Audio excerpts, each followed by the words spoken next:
everyone, it's NonnaGrace. I don't think we're going to get any sunshine today, and the rain has stopped for a few minutes. So I'm going to go out and I'm going to plant these. It's 44 degrees out. It's going to be cold. It's going to be so cold. I'm going to put my coat on, my earmuffs on.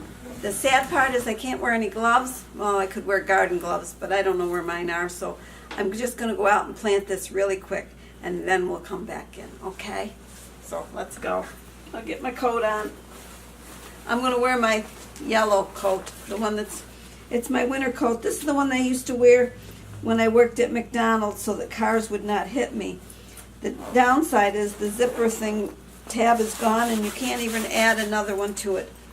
But it keeps me pretty warm, and the earmuffs are because my ears really get cold.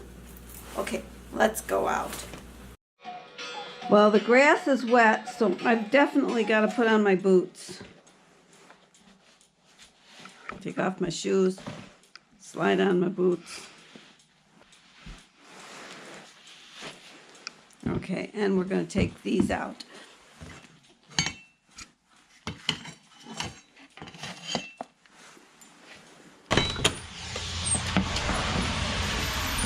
We're going to walk over to the big pile.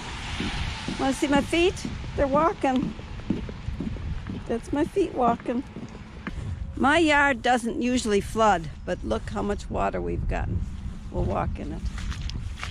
See the water? It's muddy water. Okay, this is the compost pile. This used to be all leaves, but now it's really good dirt. So this is what we're going to put the sunflowers in.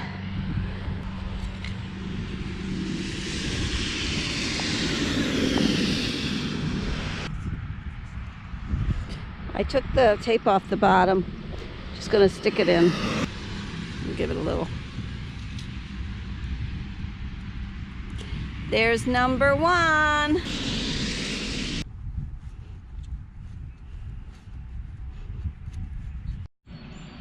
Okay, the job is done. Oh my goodness. The ones up on the hill are harder to do. Oops, I forgot one. Let's go back. I gotta wash my boots off. My boots are pretty dirty. We'll wash them off in the water. We'll walk through the water. Okay, we're going back in.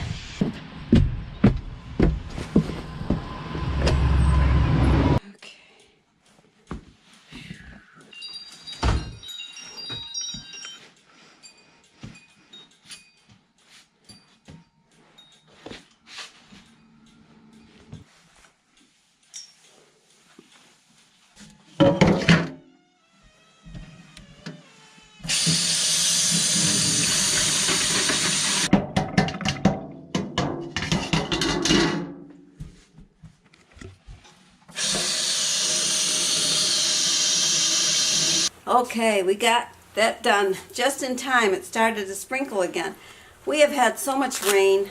Hi everyone, it's NonnaGrace. Well, I wrote down in my notebook because sometimes I forget what I want to tell you, and I wanted to tell you about the car. I had mentioned that my car was scratched. Well, we stopped at the garage after we went to the specialist for my teeth, and I'll tell you about that too again because there's a little more to add on to that. But anyways, we stopped at the garage to have them check my scratch. Now my scratch is probably the deep part is maybe 2 inches long, and the tail on it is probably 4 inches long. So it's really not a huge scratch, but it's a scratch. They told us that they would have to remove the door, the front panel by the headlights, right? Somewhere in there, the whole front side, just about, front fender. And it was going to cost like $600 to have that scratch repaired. Well, my concern is, will it rust, is what I was thinking, because I had the car undercoated because I keep my cars a good 15 years usually. When I get a new car, I've had the other car for at least 15 years is the average. Sometimes 13, 14, 15 years is the average of them. Sometimes we've had it even longer. But so I want it to last.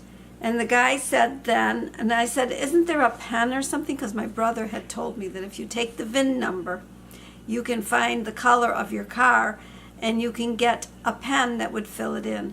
So the guy went into the shop there and he looked it up, and sure enough, there's a pen. The pen is going to cost up between $20 and $30, which is a whole lot less than $600. And I guess he's going to do the job, I'm hoping, without, hopefully they'll do the job without having a service charge along with it. Might be pro bono, because the car isn't even a year old yet. So that was what I found out. And there was another guy they were talking about that had, I guess, got in their car, and 3 months later the paint was actually peeling off by the door framing. And I guess it's General Motors, is that the one?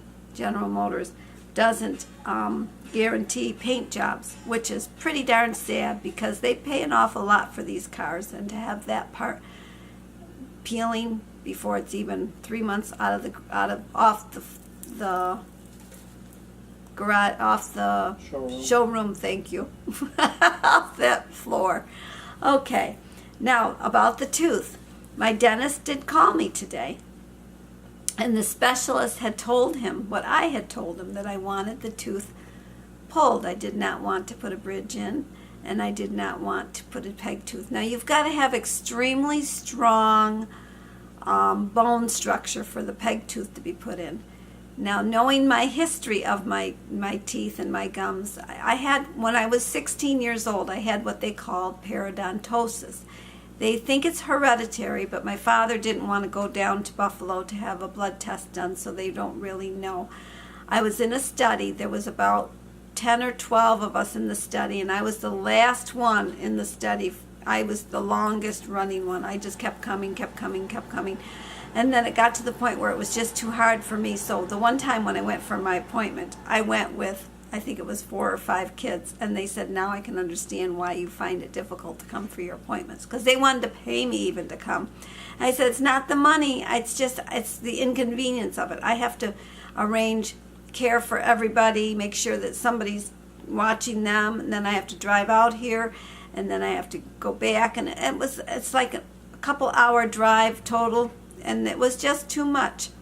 So I stopped going. But because the specialist had mentioned that the tooth could be extracted, my dentist called today and said that they will do the extraction, and they're going to do it on Thursday. So Thursday at 11 o'clock, they should be taking that one tooth out. Now, it's on the bottom.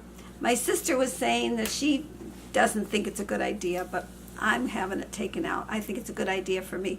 She did have a tooth removed, and she thought it was going to help one of her other teeth to come down, but it didn't. It just made it gappier for her. Well, I have gappiness between my teeth as it is because of the gum disorder.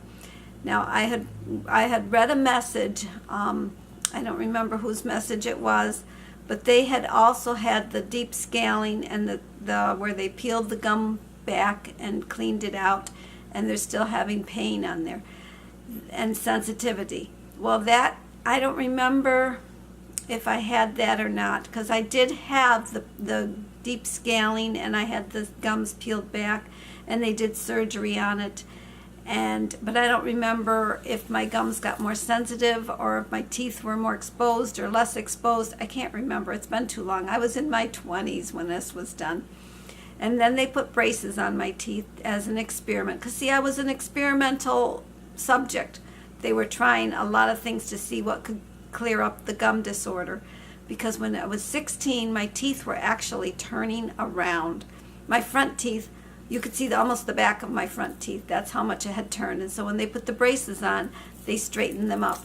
The only downside of all this is you have receding gums at an earlier age. And that has been, I guess there is a surgery you can have done now, but you know, I'm not going to bother with that. I'll just have the receding gums. I do use Sensodyne toothpaste only since this problem with my tooth that I'm going to have taken out. I didn't have sensitive gums up to that point, and my gums were pretty good. But now, because of this other tooth that was giving me trouble. It caused me trouble on the other side too for a little bit of sensitivity, so I've used Sensodyne toothpaste. Otherwise, I just used regular toothpaste. So, when you brush your teeth, don't scrub your gums because you're just wearing your gums away. You just use a very soft toothbrush, very light brushing. And the best thing to do is use dental floss. And that will keep your gums healthier. Now, I took a lot of vitamin C when I was in the study. They had me take a lot of vitamin C because vitamin C helps build the cells. And so that's what I had to do, and had a healthy diet. And that was it. So that is my video for today, and I will talk to you again tomorrow. So you have a great evening or morning or afternoon, and I will talk to you tomorrow. Bye. Bye-bye.